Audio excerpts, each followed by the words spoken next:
there's something called the paradox of choice. And that is if you have too many choices, if you're standing in front of a cereal aisle and there's 100 different boxes of cereal, you might be frozen by choices. We just freeze. And the same thing happens with AI. We can literally do anything. And so sometimes it's hard to figure out like, well, what would be meaningful? And so by flipping the question and talking about what do you need? What will help you?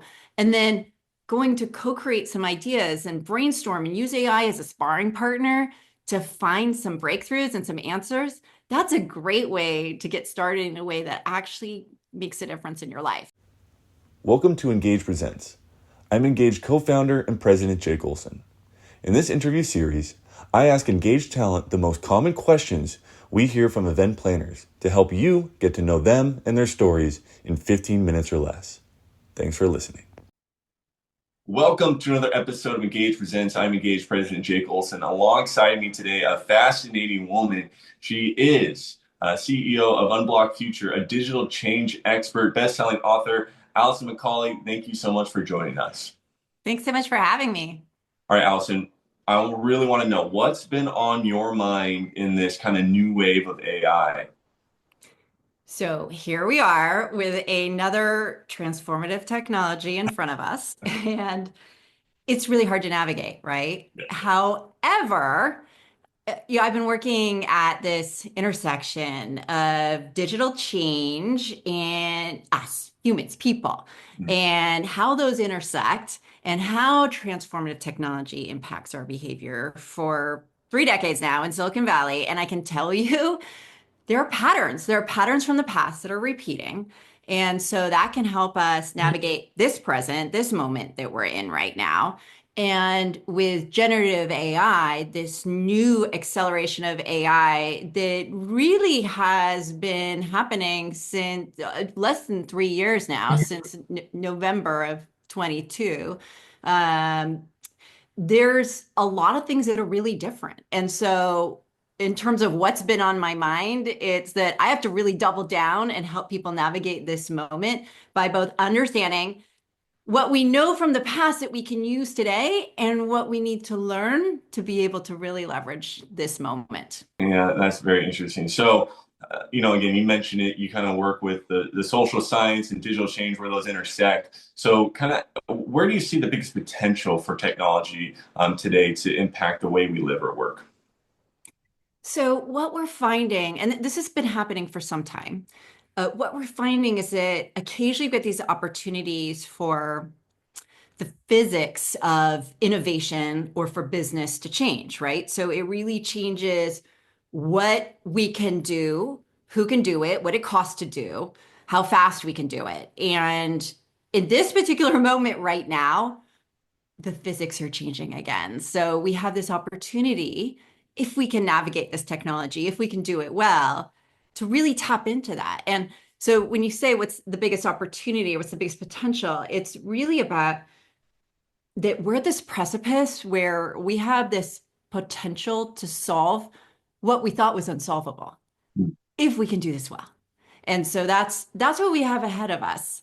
And that's from a business perspective, it's from an individual perspective as an individual person, it's from a societal perspective, but it's not a straight line to get there. It's hard to get there. So that is also the challenge, which is a big piece of reaching that potential. And you kind of mentioned a few there, but what are some of the patterns that you kind of mentioned that you've seen in your 3 decades? You said they're kind of being in replay. You're seeing them again, but what is one of those patterns, and kind of is it just evolving faster and just coming harder than before?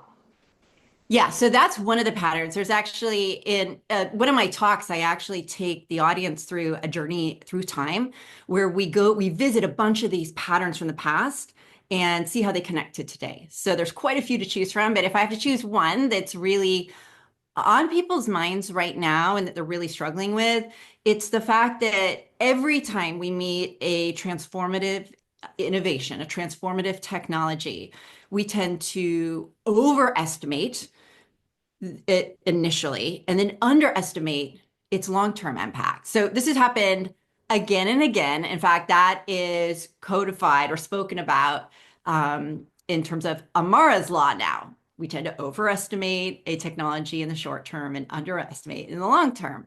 And one thing we can look at, a really more recent example of this, of course, was with the advent of the web. So, there were tons of headlines in 20 years ago, 2001, that talked about how the internet is dead. These dinosaurs, these dot-com dinosaurs mean that it's all over.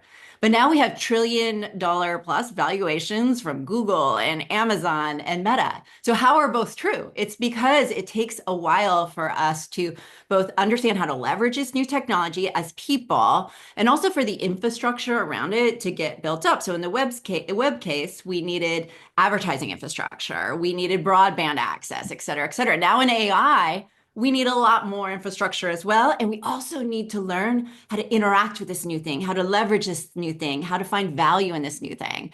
And so there are so many patterns, so it's hard to choose just one, but that's the one I would choose right now. No, it's fascinating, and let's kind of build off what you were saying there at the end, like how to interact with it. So, I have a question for you. How is AI reshaping what it means to be creative? Okay, I love this question on so many levels, and there's a lot to talk about here. So I'll pick a few things.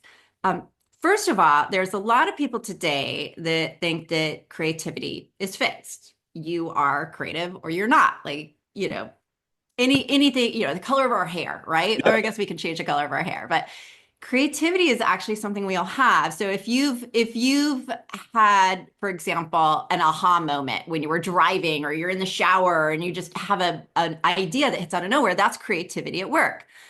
Because if we learn how to really collaborate and partner with AI, we can actually amplify our ability to find those serendipitous moments and to make connections that we haven't. And this has a real impact on innovation. So whether you are creative or not, you can use AI to really fuel your innovation. Okay, that's super exciting in and of itself, right? Like that's amazing.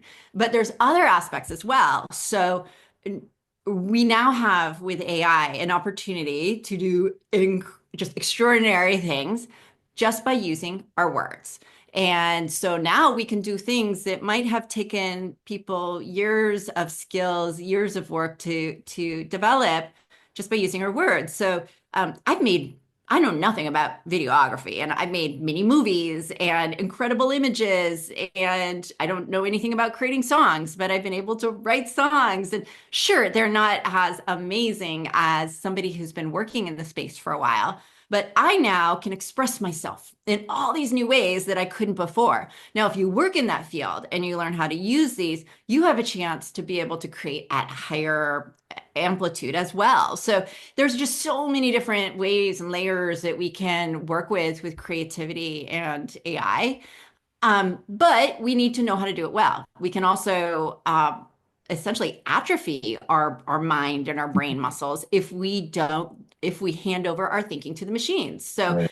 this is a moment for us all as people, to learn how to navigate well. No, that's a great point. Okay, so I laugh. Obviously, I grew up in a generation where cell phones were just starting to kind of get, popularized. And, our parents, are working cell phones, and you're kind of helping your, 50, 60, 70-year-old parents start working these phones. And you sit there as a kid, you're like, well, how do they not know how to use this? And it's like, well, because this was something that came about when they were kind of probably around 30, 40, and they just probably didn't put as much effort into learning it.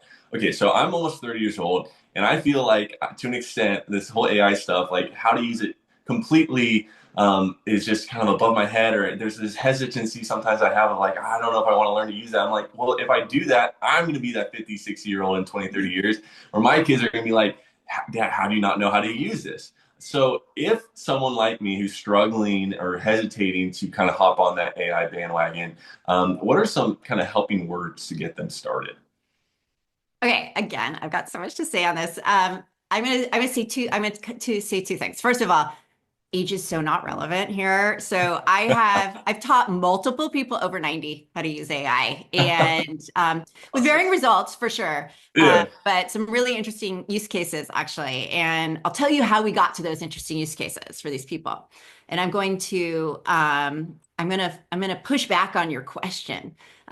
It's not about adopting AI. Actually, let's flip it and let's look at, let's not talk about the tech. Let's talk about where are you experiencing blocks or barriers in your life that are holding you back? What goals have you struggled to achieve or because of blocks or barriers? Or what dreams have you put on hold because you don't know where to start? So, what I like to recommend to people is to actually go super analog at first. And so, don't just start hacking away with the tools. Go take a walk, journal, think, get introspective, get really deep about those questions, and identify one or two or three things that really matter to you in your life that you want to unblock, and then go figure out, go to AI and start to co-create with AI ideas, plans about how you can make that breakthrough with the help of AI. So we have this entire, like we have this vast opportunity of being able to do anything with AI to help us with anything. And there's something called the paradox of choice. And that is if you have too many choices, if you're standing in front of a cereal aisle and there's 100 different boxes of cereal, you might be frozen by choices. We just freeze. And the same thing happens with AI. We can literally do anything. And so sometimes it's hard to figure out like, well, what would be meaningful? And so by flipping the question and talking about what do you need? What will help you? And then going to co-create some ideas and brainstorm and use AI as a sparring partner to find some breakthroughs and some answers, that's a great way to get started in a way that actually makes a difference in your life. So I want to flip the question on you. No, I love that. And back to what you kind of said earlier about, not letting your mind atrophy, approaching it with that way, still making it, that initiating point, your desires, your passions, your thoughts, I think is absolutely brilliant. So I love that answer. All right, before I get to kind of just the last question here, okay, you mentioned it. We have kind of the dot-com era. Now we have AI. I know, technically we're not calling you a futurist, but just someone who's been in 3 decades of this. What do you see in the future with AI? I mean, is there something that is going to be even better than AI in the future, or are we going to have to limit kind of where we're going to take technology from here on out so that it doesn't become, what we see in sci-fi movies? So you bring up so many good points that we have to figure out how we govern this technology better than we do today. We have to figure out what guardrails are important for this technology. It's bringing up a lot of challenges, and it is these challenges and the speed of innovation are outstripping our ability to respond. So that is a very big challenge. But there's some really exciting opportunities about what will come out of this future. And we will see AI not just stay on our screens. So it will get mashed up with robotics and nanotechnology, and very interesting things will happen for us in healthcare and education and in industrial applications because of all this. So that's going to be super exciting. There's a lot of exciting stuff to pull from, but I want to offer a thought about where this could go that we're not hearing a lot about today. And I'm actually quite optimistic that we will find in many areas this happen. So AI will gives us the opportunity to really free up human capacity. We've never had that in this extreme way before. We're entering a space where we'll be able to have so much more time available because work has been allocated in a different way. Now, we could fill that all with more work, but my hope is that over time, we're going to see that what the true differentiator is when everybody has such advanced technology is actually not the technology at all. It's about human connection. So human to human connection. And there is a real business context for this. So this is something that can improve patient outcomes, improve strategic ecosystem building, improve business relationships. But my hope is that it also is a way for us to all connect more to each other, and that it could result in a renaissance of art and music, human-generated art and music, and immersive forms of connection. So there's a lot to discover about this future, but my hope is that we're going to thoughtfully reallocate the savings of time that we unlock eventually with this technology and apply that to something that will really support human flourishing. Encouragement and a challenge. I love that. All right, Allison, thank you so much for joining us today. It's very fascinating stuff. If you do want to hear more of what Allison has to say, because I know I do, visit letsengage.com. You can check out her profile there. Book her to come share her wisdom with you in your group. Allison, thank you again so much for your time. Thanks so much, Jake. Stay tuned for more Engage Presents.